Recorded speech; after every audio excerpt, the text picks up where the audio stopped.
Welcome back to Beyond the Tube. We are starting our fantastic summer series this January with a guest that you will be familiar with if you are a regular viewer or listener of the podcast. We have got Manisha back with us from Uprety Home Care.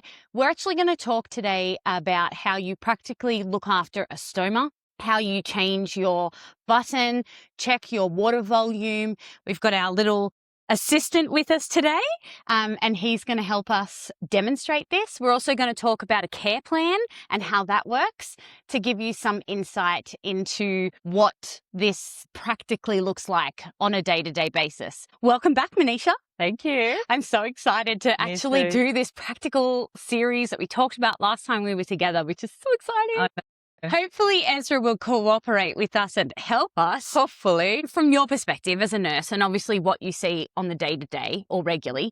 How do you recommend from your perspective that you look after your stoma, take care of your, in Ezra's case it's a button, but I'm sure that you see lots of different types of G-tubes and pegs and things like that. So what's your stance on that? When it comes to looking after stoma, if we keep it really simple and as a part of personal hygiene, we're all covered there, you know. So I don't want to scare families and parents because it's really simple if you really continue to look after your stoma as a personal hygiene on a daily basis. We look after his just like it's any other wound, I guess, is kind of how I look at it. Yeah. But there's no special care. His is well established. He's had his for almost 2 years. It'll be 2 years the end of January. So we know what the signs are, you know, if he's got hypergranulation or if it's starting to look a bit infected and all of those we know what we're looking for. Exactly. I was having a conversation actually with another parent through the week.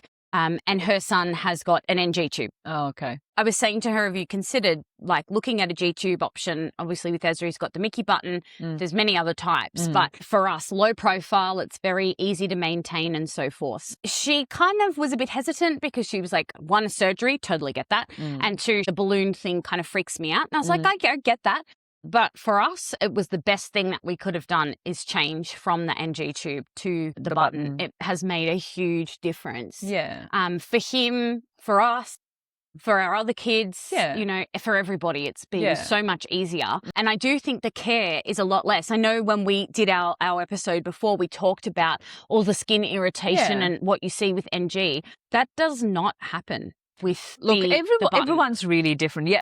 Obviously, it doesn't happen with button, especially when it's really well established stoma. You've looked after it for so long. You know what to look for, all the risks. Exactly. Yes. The troubleshooting, the daily care that you know, how you take care of your stoma. Yes. What we can do is educate them and train them and provide them with a lot of resources on the benefit of having a button or some kind of stoma. Rather than relying on an NG tube for so long, because NG tubes really... I was interested to hear that after speaking with a clinician a couple of weeks ago, she's trained in America and she lives here and now practices out here, and she was saying they will not let them have it for more than 3 months. Yeah, it is actually meant to be temporary. It is actually meant to be temporary. But for what reason here, we just let it go on and on and on. I don't know whether that's just because our hospital systems are so crunched. I don't know whether it's because they haven't got the resources to be able to like keep kids on that rotation to allow for parents to make the decision to have a G-tube or a GJ tube or a peg or whatever it may be. I don't know whether it's just because they haven't got the resources. When a kid has had an NG tube and that's been kept there or left intact for more than 2 or 3 months and the feeds are being done through NG tube at home, and hospital knows, if the care team knows, if the parents know that this is going to be long term, how the kid is going to be fed for a long time, they should be given enough information from the hospitals or their, you know, healthcare provider that, hey, this is a risk. This is a risk of many different levels. So there are options, you know. Absolutely. And I think for us in our case, no one could find out. We still don't know what's wrong with him. We still don't have a diagnosis. They still can't tell us why he won't swallow normally. Do you know what I mean? All of those things. So if we take that back to, you know, after he's had the tube for 6 months, he would have been 18 months old. There was still no conversation because they were like, oh, we don't know. But I actually think as a parent, and obviously I don't have the medical training, but as a parent, I feel that we should have been given that option month 3. Yes. Well, we don't know why Ezra's not doing this. We're not sure. We can't see at this time there's going to be a definite end.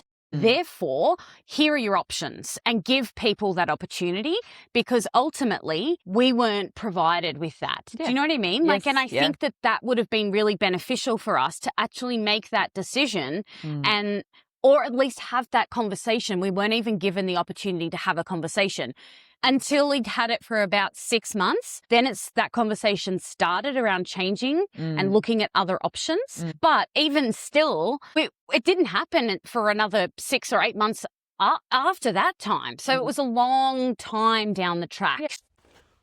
Let's talk about what's inside a button box. This is a low profile G-tube. This is what it looks like. They are called French, which is the diameter. This one's a 14 French. What's in our box? What do we get? So we get a whole set. Open the box with me. Box opening. The tube, which is pretty simple. Obviously you get the tube of the size that it says, which is the 14 French. These are usually that size. Yes. It comes with a balloon intact, which also acts as an anchor to sit in your abdomen. Yes, okay? That's makes why sense. the button doesn't fall. Comes with 2 feeding sets. And you do get this too. One, a bigger one and one small one. I think you use them both differently with the kinds of feed that you do. Medications with the small one and bigger mixed foods, blended foods with this one. Correct. And a syringe to help with that feed. Yes. And a small syringe that you inflate the balloon with. Let's create a stimulated stoma. So that's a stoma that usually is in your abdomen. And this is how it would sit. And if you want to check, say this is already filled with balloon, that's an anchoring, so that's why it's intact there. If you want to check the balloon integrity, all you do is just simply insert that syringe in there. Always ensure somebody's on the side holding that, because you don't want it to come out, Emergency. Yeah. Your balloon is advised to be filled with 3 and you check 3, so second syringe ready to go. You put that in there and reinflate that balloon. And then twist it out. Yeah. Because it is different too, like this head is different to the head on this syringe, which these ones connect in there like that. And then how does this connect? You just pop the lid off and you follow the black line connects to the black line and then you twist it clockwise. That's how you would administer your feeds or medication. You flush is at the end. This is called a clamp. Don't feed and just, leave that unclamped. Cause and don't ever leave it hanging. Yeah, that's a good tip. All going to come out, especially when that's a medication. Yeah, which is gravity. Uncomfortable. Yeah, weight and gravity. Always make sure you're clamping when you're going to, get your flush ready. Yeah. And then you go with the flush and unclamp and push it through. Then we twist it anti-clockwise back to the black line, and then just take it out. Just pull it out. The next big tip that you have is wash the tubes. Always wash the tubes. Obviously, this is the main thing that you need to ritually do, and wash the tubes. Yeah, because the foods and the medication can disintegrate this really quickly. Yeah. You get 4 of these a year under an NDIS plan. Under NDIS, you can push for more. Yes. With a good report from a clinician. If you needed it. Obviously, you don't want to stack them at your home if you don't need them. No.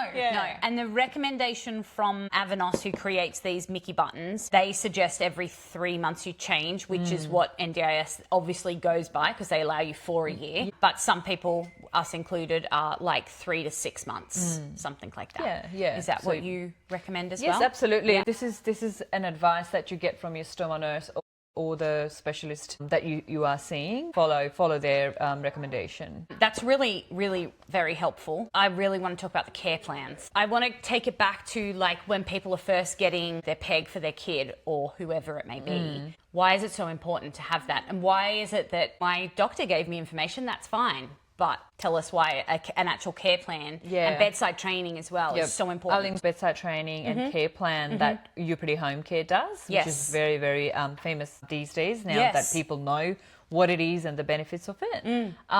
It's very simple. Bedside training is something that we do with the participant present, surrounded by the team members that look after him or them. Care plan is something against the care that support worker needs to do for their complex need. In this situation, it would be a PEG. It would be called a PEG bedside training and care plan. Yeah. What a care plan with us includes is it starts off with basic details with participants' full name, date of birth, any allergies, what medications, contact details, primary contact details, emergency contact details. Yes. With the right size of the PEG that they have instilled, the amount of water that is in the balloon, who is the stoma nurse. And that is, in the first page, top of the page, is because anybody that's looking after this participant, anything happens in an emergency, they need to ring 000. Those are the questions that they might be asked. Yes. They're not all over the place looking for, okay, what's his full name? What's the date of birth? Are they allergic to anything? Yeah. What's the size that they have?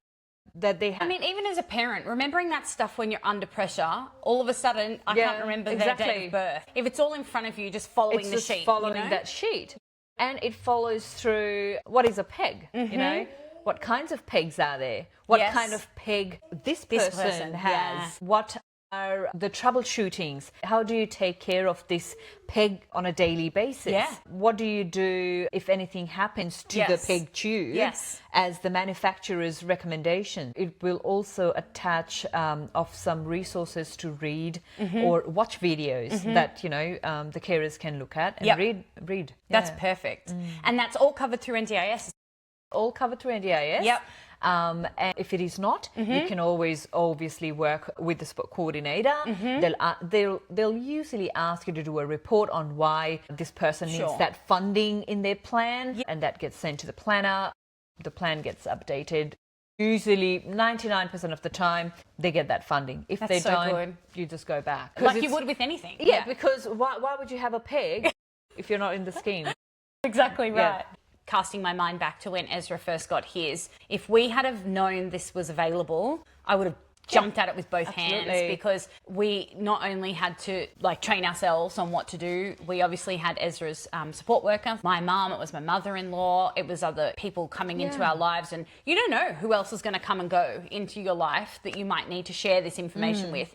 The one thing I've found with particularly with these low profile Mickey buttons is there isn't a lot of change. Like Ezra's had the same thing for 2 years. So once you've got that plan, hopefully you won't need to make a lot of amendments and changes. Exactly, yeah. There can be parents that are not confident with complex care, whether that is their, you know, the background they come from. If they're from a trauma background, they might not want to deal with anything like that. Or even cultural differences. There's a lot of things to think about. And they might just want to say, I want somebody to come in and train the workers. That's where we come in. Let us do this. Let us train the carers. And if you're welcome, if you want to, as a parent, to understand what we're teaching. It's very easy for somebody who has a PEG to live a normal life.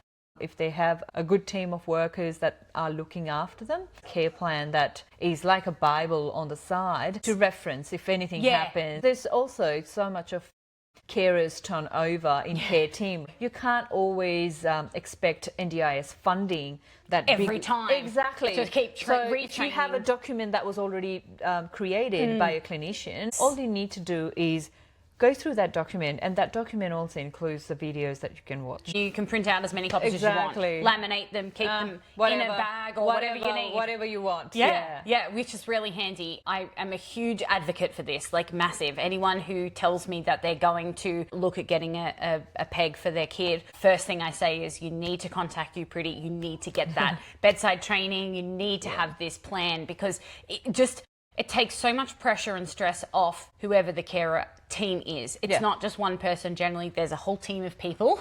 And it takes that pressure off. It's one less thing that we have to carry. If I had that opportunity to do that at the beginning with Ezra's button going in, I would have loved it.